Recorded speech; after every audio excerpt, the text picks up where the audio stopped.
Dear students, today I shall teach you about the poem On His Blindness.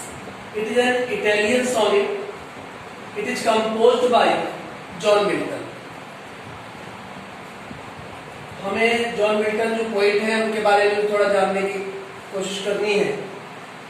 He was born in 1608.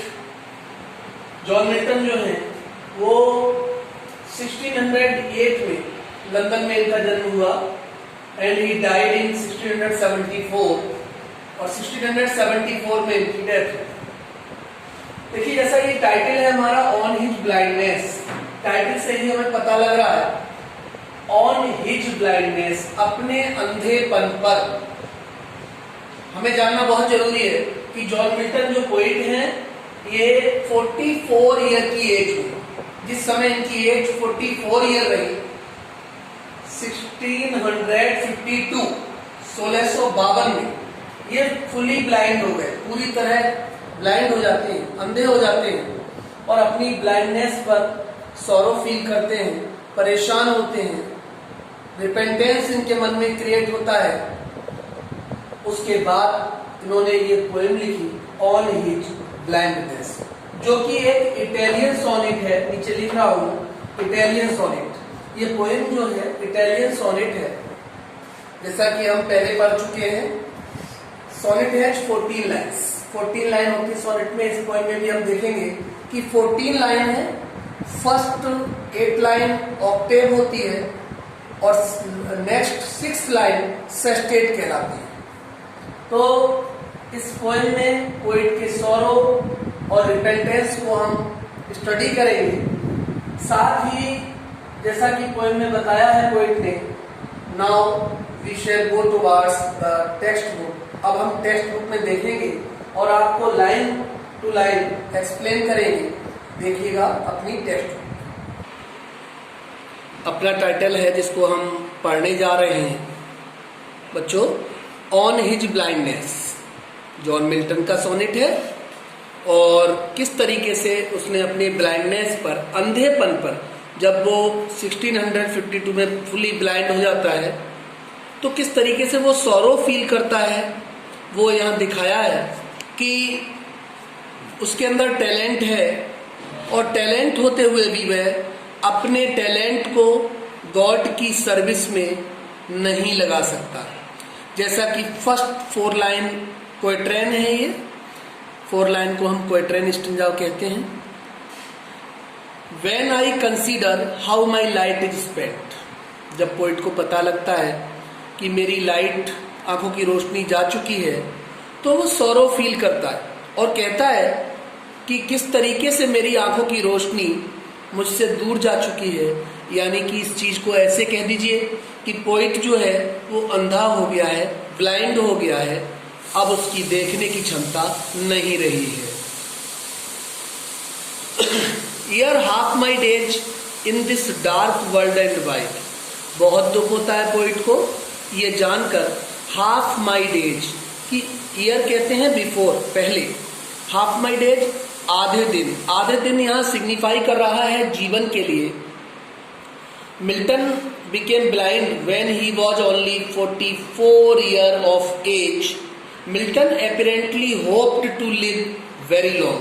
यानी कि वह उम्मीद करता था कि लंबा जीवन जिएगा, वो सरवाइव करेगा, लेकिन मात्र 44 साल की उम्र में वह पूरी तरह अंधा हो गया. In this dark world and wide, और वह इस अंधकार से युक्त दुनिया में खो गया. यानी कि अपने चारों ओर जिधर वो महसूस करता था उधर अंधकार ही दिखाई देता था उसको. वर्ल्ड एंड वाइड का मीनिंग है दूर दूर तक उसको अंधकार ही अंधकार नजर आता था. 3rd line, and that one talent which is death to light. यहां पर पोइट सोच रहा है कि वो अपनी इस कमी को, जो ब्लाइंडनेस की कमी आ गई उसमें, इसको वो कैसे हाइड करे, कैसे छुपाए. एंड दैट वन टैलेंट, वह कहता है कि अब एक ही टैलेंट मीन्स वैसे गुण होता है, यहाँ रास्ता है, केवल एक ही रास्ता है जो मेरी इस कमी को छिपा सकता है। Which is death to hide, क्या रास्ता? उसके मन में विचार आता है कि डेथ, मृत्यु, इसको पूरी तरह हाइड कर सकती है, छिपा सकती है। Lost with me useless, poet कहता है लॉस्ट विथ मी यूजलेस, यदि मैं जीवन सरवाइव करता हूं, यदि मैं जीवन जीता हूं, तो मेरे जीवन का कोई औचित्य नहीं होगा। मीन्स मैं अपने जीवन को पूरी तरह प्रयोग में नहीं ला पाऊंगा, यानी कि मेरा जीवन व्यर्थ में जाएगा। दो माई सोल मोर बेंट, और यह सोचकर उसकी जो सोल है, उसकी जो आत्मा है, वो बार बार इंक्लाइंड हो रही है, मन में इच्छुक है कुछ अलग करने के लिए, to serve therewith my maker. फिर उसके मन में विचार आया कि क्यों ना मैं ऐसा करूं कि मैं अपने मेकर के लिए, देखिए हम लोग समझ रहे हैं कि मेकर क्या है, यहाँ मेकर गॉड के लिए कहा गया है, सृजनकर्ता के लिए कहा गया है। जो व्यक्ति का सृजन करता है उसके लिए मेकर कहा गया है। तो पोइट के मन में एक विचार आता है कि क्यों ना मैं अपने मेकर के लिए सर्व करूं, जो मेरा मेकर है, मेकर गॉड है, गॉड के लिए मैं सेवा करूं, गॉड के लिए काम करूं, and present my true account. God के लिए वो कैसे काम करना चाहता है? पोइट गॉड के लिए अपना टैलेंट यूज करना चाहता है, लेकिन करे कैसे? वो तो ब्लाइंड हो चुका है। इसी बात का उसको सौरो है कि ब्लाइंड होने के बाद अब वह अपने टैलेंट के लिए भगवान की सेवा में प्रयोग नहीं कर सकता। And present my true account, फिर मन में एक विचार आता है कि मैं गॉड के समक्ष अपना ट्रू अकाउंट, वास्तविक अकाउंट, जैसा कि हम जानते हैं लेखा जोखा, क्रियाकलापों का वास्तविक लेखा जोखा वह प्रस्तुत करे। लेकिन प्रयास तो करता है, लेस्ट कहीं ऐसा ना हो ही रिटर्निंग चाइल्ड। फिर उसके मन में एक निगेटिविटी आई कि कहीं उसको चाइल्ड ना सहनी पड़े। चाइल्ड का मीन्स यहाँ फटकार है, डांट है, कि यदि वो ऐसा करता है, गॉड के सामने अपना ट्रू अकाउंट प्रेजेंट करता है, तो कहीं उसको गॉड की फटकार, चाइल्ड सहनी ना पड़े। Doth God exact day labour, poet जो है डथ यहाँ डच के लिए यूज किया गया है। God exact day labour, God के लिए वह संपूर्ण समय, डे लेबर जो वर्ड इन्होंने प्रयोग किया है, इसका यहाँ भाव है कि दिन भर, संपूर्ण दिन वो गॉड के लिए लेबर करने के लिए तैयार है, प्रयास करता है, लाइट डिनाइट। लेकिन जो आंखों की रोशनी है वो उसको डिनाई कर देती है। डिनाई का मीन होता है अस्वीकार करना, उसकी रिक्वेस्ट को, उसकी प्रार्थना को अस्वीकार कर देते हैं। आई फॉन्डली आस्क, पोइट कहता है, फॉन्डली का जो यहाँ मीनिंग है वो है मूर्खता से। आई फॉन्डली आस्क, मैं बड़ी मूर्खता से जानने की कोशिश करता हूँ, बट पेशेंस टू प्रिवेंट, लेकिन मेरा जो पेशेंस है, पेशेंस का मीनिंग यहाँ धैर्य है। पेशेंस टू प्रिवेंट, मेरा पेशेंस रुक जाता है, मेरा धैर्य रुक जाता है। मीन्स मैं पूछने में ये सक्षम नहीं हो पाता हूँ, ये जानने में मैं सक्षम नहीं हूँ कि क्या ऐसा कारण हुआ जो मैं फुली ब्लाइंड हो गया, पूरी तरह अंधा हो गया।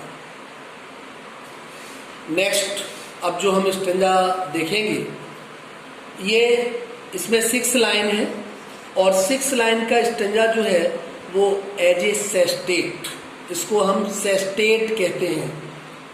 पहला स्टेंजा जो था वो ऑक्टेव था, और ये सेस्टेट है।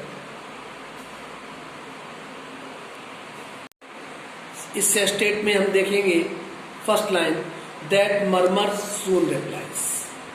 मर्मर कहते हैं धीमी आवाज, ससराहट की आवाज, धीमी अस्पष्ट आवाज में, सून रिप्लाइज, शीघ्र ही रिप्लाई मिलता है। उत्तर मिलता है गॉड डथ, अभी मैंने पीछे बताया था, डथ को डच के भाव से पढ़िए, God does not need either man's work. यहां पर पोइट बताते हैं कि गॉड के लिए मैन के वर्क की आवश्यकता नहीं होती। क्या भाव है कि भगवान हमें जो गुण हमें प्रदान करते हैं, भगवान जो हमें टैलेंट देते हैं, वो उनके बदले कुछ लेना नहीं चाहते। और हिज ओन गिफ्ट, उनकी दी हुई गिफ्ट को, उनके दिए गए टैलेंट को, उनके दिए गए गुणों को हमें केवल बेस्ट वर्क में अप्लाई करना है, अच्छे कार्य में लगाना है। Who west wear his मिल्डियोक।